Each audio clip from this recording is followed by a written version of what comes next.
Can you trust lumber that you cut and dried yourself? How dry does it really have to be for woodworking? Understanding the pros and the cons between air-dried and kiln-dried lumber is critical to the success of a project. Nobody wants to invest all that time and money into building something beautiful only to have it crack and warp and split just a few years down the road. This is a pretty technical subject, but I'm going to simplify it for you in the next few minutes. And if you take the time to watch this whole video, you're going to be better equipped to make the right wood choices than 90% of your woodworking peers. The biggest factor most people think of when it comes to drying lumber is time. Kiln drying takes days or weeks, while air drying can take months or years. The goal is to remove as much moisture from the wood as possible before you build something with it, because you just never know what the wood might do if it continues to dry after it's been turned into a table or a cabinet. Now, for most furniture, you want wood with a moisture content of around 6 to 8%. Does that mean that 6 to 8% of your board will be water? No. This is one of the most confusing parts of this subject, but it's important that you understand it. When we're talking about moisture content, we're actually talking about water weight, not water volume. Theoretically, a board that's completely dry would have a moisture content of 0%. Makes sense, right? But when it was freshly cut from a live tree, it might have been 200% or more. How can a board be 200% water? It can't. But it can weigh 200% as much as it would if it were completely dry. You get my point? A board with 6 to 8% moisture content merely weighs 6 to 8% more than an equally sized board with zero moisture in it. Of course, you would never want a board with zero moisture in it. You want a moisture level that's roughly equal to the air around it, so it won't swell or shrink as it naturally tries to match its environment. Otherwise, it would warp and crack, and it could just ruin your project. Now, these days, most of the things we build will live in a climate-controlled place. And that's what we try to match when we dry lumber for woodworking projects. But wait a minute. If you walk over to your thermostat right now, it'll likely tell you that the humidity level in your house is about 35%, not 6 to 8%. That's because your thermostat measures relative humidity. That's different. Relative humidity is the amount of water vapor in the air compared to how much it could hold at a specific temperature. If you put the two different standards that I've talked about here on a graph like this one, you'll see that 30 to 45% relative humidity, which is found in most climate-controlled homes, is compatible with 6 to 8% moisture content for wood. So now that we know what to shoot for, how do we get there? Can you just cut a log into boards, stack it in your yard or in a barn, and expect it to dry out to 6 to 8% moisture content? Probably not. A kiln can easily bring the moisture content of lumber down to whatever you want, because the environment within the kiln is carefully controlled.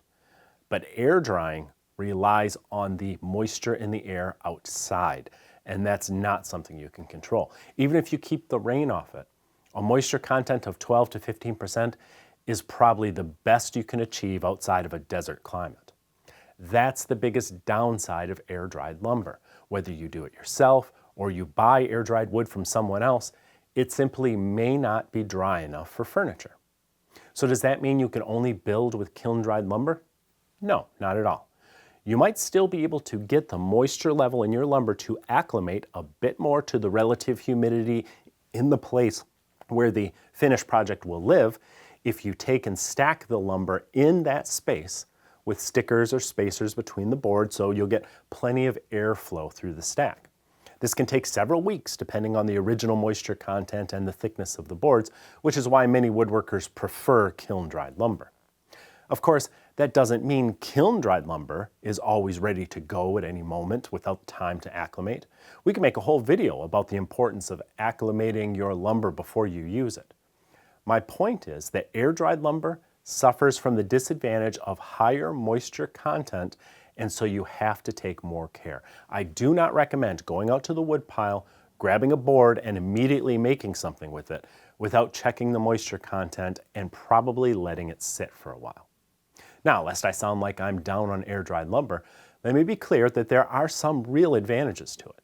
For one thing, it can be significantly less expensive. I've bought lots of it over the years and I've saved a bundle. Just be sure it's been a couple years since it was cut. I do not buy green lumber because it's so unpredictable as it dries. And consider that you're very likely to have a lot more waste with wood that's been air dried because of the checks and the cracks and the warping that just naturally occurs during the first months of the air drying process. I've had as much as 40 to 50% waste when I've bought someone's pile of air dried hardwood. So consider that when you negotiate the price. Kiln dried wood also comes with disadvantages. For one thing, since humidity will now affect it to a lesser degree, it can be difficult to steam bend. If it's been overly dried, the wood can become hard and brittle, which makes it difficult to work with hand tools. If the wood was dried too quickly, it can become case hardened. That creates all sorts of internal stress that may cause it to warp when you cut it and free those stresses. And kiln drying can even change the color of some woods. For example, kiln dried walnut may be lighter in color or even purple. So, should you use air dried or kiln dried lumber in your next woodworking project? I personally prefer to use air dried lumber as long as I can trust that it was dried properly. But if I was steam bending, for example, or I planned a lot of hand tool work, then I might prefer air dried lumber instead. But let's be honest, price and availability is usually the biggest factor. If I have a pile of air dried lumber, I'm going to use it. I'm going to feel pretty good about the money I'm going to save. But I'm going to take care that it is dry enough for the project I'm making. Now here's something else you should know. For the last several years, I've been replacing my cheap drill and Forstner bits with quality bits from Fish Tools.